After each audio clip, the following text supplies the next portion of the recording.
A lot of people are walking around today saying, I'm an expert in virtualization. Well, you should definitely question that person about their level of expertise in their area of expertise. They'll probably say something like, oh yeah, I'm in charge of virtualizing the desktops in my organization. Or you might hear, I'm in charge of virtualizing the firewalls for my internet service provider. Or they'll say something like, I'm in charge of virtualizing the layer 2 network infrastructure to ensure efficiency and security in communications. You see where I'm going with this, folks? Virtualization means many different things to many different people. And in this critical live lesson, we're going to look at all of these aspects of virtualization and make sure you understand exactly what they mean to a typical enterprise organization, and why they are some of the hottest topics in networking today. Everyone is going crazy for this subject of virtualization, and we'll show you why in these live lessons. What is so exciting about the various example areas that I've mentioned here? Join us to find out. Hey everyone, welcome back, and here we are looking at one of the hottest topics in networking today. We are going to talk about virtualization. That's right, virtual networking technologies.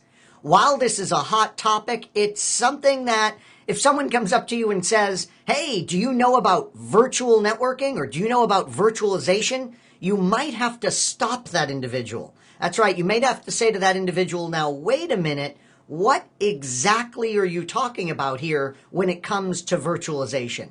And this is because, as we're going to see, this word virtualization can mean a lot of different things. If we were going to try and really give a generalized definition, we would say it's the pooling and abstraction of resources and services in a way that's going to mask the physical nature and boundaries of these resources and services. So we're coming up with a way to really get rid of the pure physical layout and physical structure that we're used to and make everything virtualized. A great example would be in the operating system or server virtualization area. We'll have a piece of hardware, maybe a rack-mounted server, okay, very efficiently in a rack with all the other network equipment. And this rack-mounted server has a bunch of CPUs and a bunch of memory in it. And this one device is running many different server operating systems that are doing different tasks in the organization. Pretty intriguing. Notice how there's no real physical distinction about one of these servers. These servers are all virtualized on one box. Pretty cool. This is not a new concept. This dates back to the mainframe days, where you had this big IBM mainframe back in the 1970s, and it had virtualized components inside of it.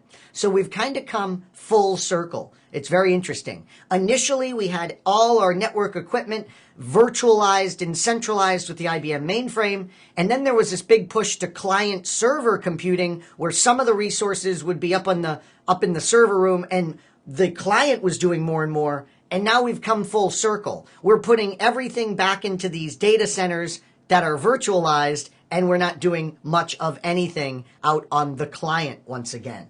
Pretty amazing how we've come full circle. Now, understand that there's a lot of challenges in IT today that virtualization takes head on. One of the big issues that we have is, as individuals want to add servers, the issue becomes this server sprawl. We end up adding a new box for this, a new box for that, a new box for this. This ends up giving us tremendous issues with space to store all these boxes and the ability to cool them down and power them. Also, it seems like every single time that someone's got a new idea for something that the network should do, we have to add a new server. So we're just constantly adding and provisioning these servers, and security is often just a fact of taking these things and locking them away in some massive physical store of these boxes. all of these issues that I describe disappear. Many of them fully disappear when we move into the virtualized world.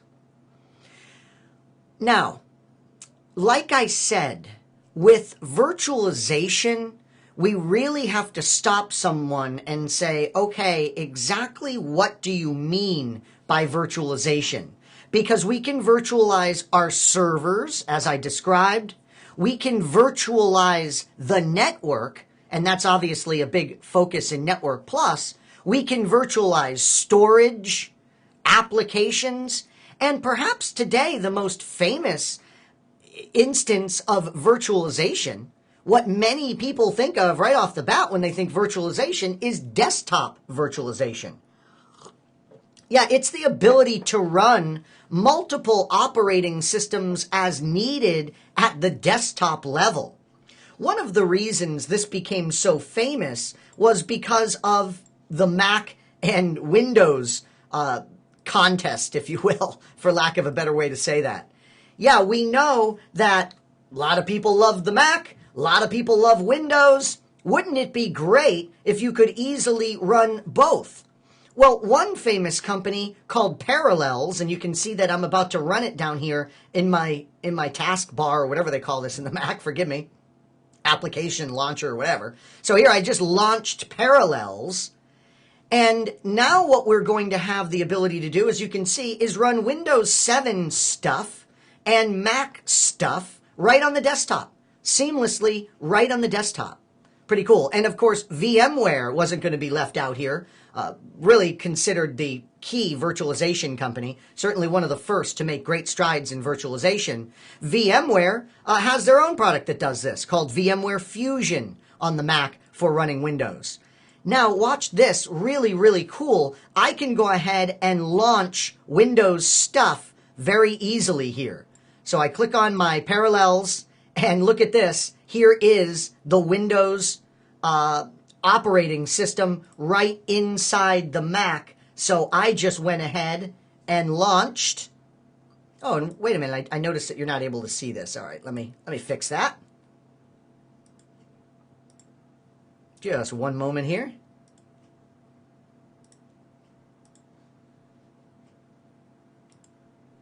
All right.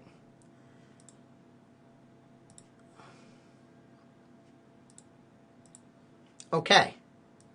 So you can see what I'm able to do here. And by the way, Parallels ran just fine. It was just some of my classroom software that freaked out. But look at this. Here it is. Here's the point. Here is our Paint application from Windows launched right inside our Mac desktop. So desktop virtualization is one of the most famous areas, and that's what a lot of people are talking about when they say virtualization.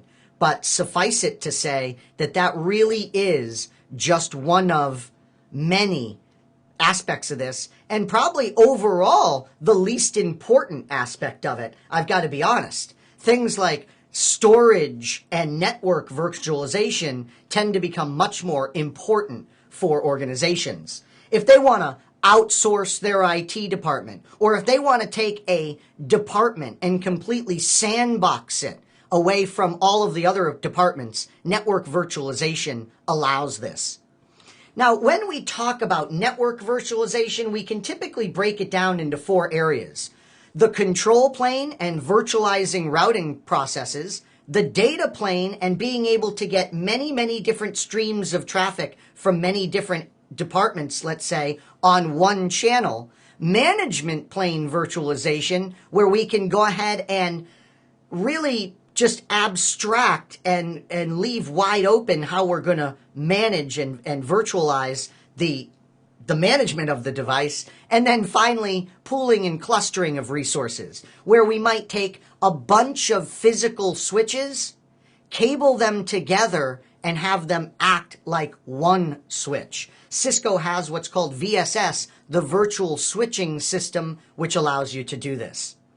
So folks, when it comes to network virtualization, understand that we're talking about a bunch of different categories, and network virtualization is just one piece of the overall topic of virtualization that we discuss. We know there is many different types of virtualization out there, and we could specialize in any one of these types and make a really good living in information technology today.